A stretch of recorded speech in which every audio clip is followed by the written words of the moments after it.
അങ്ങനത്തെ creative block എന്നുള്ളൊരു സംഭവം ഉണ്ട് ഒരുപാടുണ്ട്. അപ്പോൾ ഈ പറഞ്ഞ അതാണ് ഇപ്പം അത് മാറ്റാനാണ് എനിക്ക് ഒന്ന് ട്രാവലിംഗ് അതിന് ഭയങ്കരമായിട്ട് ഹെൽപ്പ് ചെയ്യും. ഇപ്പോൾ എന്തോ ഒരു സെൻസ് ഓഫ് മൂവ്മെന്റ് കിട്ടുന്നതുകൊണ്ടായിരിക്കും. ഇതിന്നൊക്കെ ഒന്ന് കട്ട് ചെയ്ത് ഫ്രഷ് ആയിട്ടല്ലേ. അതെ അതെ. ഇനിയിപ്പോൾ അഥവാ എന്തെങ്കിലും ഒരു ബ്ലോക്ക് വരണമെങ്കിൽ ആ ലൈൻ അവിടെ വെച്ചിട്ട് അടുത്ത ലൈനിലേക്ക് പോയിട്ട് പിന്നെ തിരിച്ചു വരുന്നു, അങ്ങനത്തെ എന്തെങ്കിലുമൊക്കെ പൊടിക്കൈ വെച്ച്. ഏതെങ്കിലും പാട്ട് എഴുതിയപ്പോൾ ഭയങ്കര ബുദ്ധിമുട്ടി അവസ്ഥ അങ്ങനെ ഉണ്ടായിട്ടുള്ള അത് കിട്ടാൻ? പിന്നെ ഈ പർദീസയുടെ ട്യൂൺ എനിക്ക് തന്നപ്പോൾ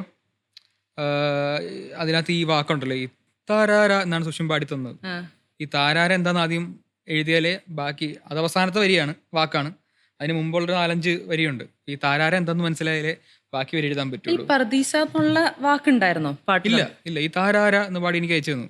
ഈ പാട്ടില് ഫുൾ താരാര പാടി അയച്ചതിനകത്ത് അപ്പൊ ഈ താരാരാണ് ഹുക്ക് എന്ന് മനസ്സിലായി. അപ്പൊ അവിടെ ഒരു നല്ല വാക്ക് വേണം, എന്നിട്ട് ആ വാക്കിലേക്ക് ലീഡ് ചെയ്യുന്നതായിരിക്കണം മുൻപത്തെ ലൈൻസ് അല്ല. ഈ വാക്ക് കിട്ടാൻ വേണ്ടി കുറെ കഷ്ടപ്പെട്ടു. ഷൂട്ട് നടന്നുകൊണ്ടിരിക്കുകയാണ്. അപ്പോൾ അമലേട്ടൻ്റെ കോള് വരും.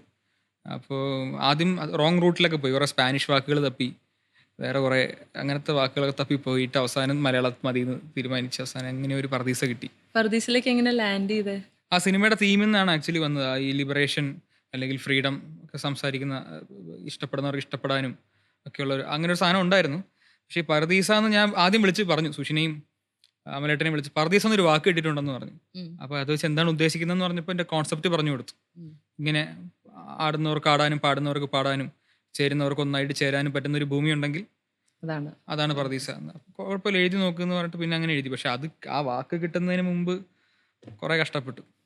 മലയാളം ഭാഷയോട് ഭയങ്കര സ്നേഹമുള്ള ഒരു ആളായിരിക്കണമല്ലോ അല്ലെ? ഒരുപാട് മലയാളം ബുക്സ് വായിക്കും അങ്ങനെയൊക്കെ? നേരെ തിരിച്ചാണ്. വായന അങ്ങനെ വലിയ ക്രേസ് ഉള്ള ആളല്ല. എനിക്ക് ഭാഷ ഒരു ടൂള് മാത്രമാണ്. അപ്പോൾ എനിക്ക് നന്നായിട്ട് നിങ്ങൾ വേറൊരു ഭാഷ ബംഗാളി പഠിപ്പിച്ചു തരികയാണെങ്കിൽ ബംഗാളിയിലും പാട്ടെഴുതും. എക്സ്പ്രഷൻ ഓഫ് ഇമോഷൻ ആണ് ബേസിക്കലി. അത്രേ ഉള്ളൂ. വേർഡ്സ് ബേസിക്കലി ടൂൾസ് മാത്രമാണ്. അതുകൊണ്ട് തന്നെ തമിഴ് പാട്ട് എഴുതിയിട്ടുണ്ട്, ഇംഗ്ലീഷ് സോങ്സ് എഴുതിയിട്ടുണ്ട്. ഇപ്പോൾ 12th മാൻ എന്നുള്ള ഫിലിമിലെ 2 സോങ് ഞാൻ ഇംഗ്ലീഷ് എഴുതിയിരിക്കുന്നത്. റാം എന്ന് പറഞ്ഞ ജിത്തു ജോസഫ് മോഹൻലാൽ അവരുടെ പടത്തിൽ ഇംഗ്ലീഷ് സോങ് ആണ് എഴുതിയിരിക്കുന്നത്. അപ്പം നമ്മുടെ ഒരു ക്യാരക്ടറൊക്കെ പറഞ്ഞു കഴിയുമ്പോൾ ചിലപ്പോൾ ഭയങ്കര ഡിപ്രസിങ് ആയിട്ടുള്ള കഥയുള്ള ക്യാരക്ടർ ആയിരിക്കും. അപ്പം അങ്ങനെ ഒരു കഥ ഡെഫിനറ്റ്ലി പറഞ്ഞു തരുമല്ലോ, ക്യാരക്ടറിന്റെ കഥ എന്താന്ന് പറഞ്ഞു തരുമല്ലോ.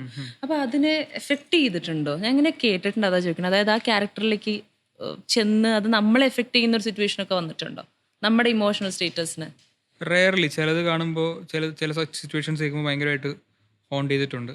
ഇപ്പോൾ ജയഹേയിലെ പാട്ട് ജയ ജയ ജയ ഹേ, അത് ശരിക്കും സങ്കടം വന്ന് എല്ലാ ക്രൂവിൽ എല്ലാവർക്കും ആ സങ്കടമൊക്കെ ഉണ്ടായിരുന്നു. ജയയുടെ ഇമോഷൻസ് ഭയങ്കരമായിട്ട് കിട്ടിയിട്ടുണ്ട് എല്ലാവർക്കും. അപ്പോൾ അതിനകത്ത് ഇങ്ങോട്ട് നോക്കണ്ട കണ്ണുകളെ എന്നുള്ള പാട്ടുണ്ട്. ഒരു ഡൊമസ്റ്റിക് അബ്യൂസിനെ പറ്റിയാണ് അതിൻ്റെ എസെൻസ്, പക്ഷേ ആ ഒരു സർക്കാസ്റ്റിക്കലാണ് എഴുതിയിരിക്കുന്നത്. അപ്പോൾ ആ പാട്ടൊക്കെ എഴുതുമ്പോൾ വല്ലാണ്ട് സ്വയം വിഷമിച്ചിട്ട് തന്നെയാണ് എഴുതിയിരിക്കുന്നത്.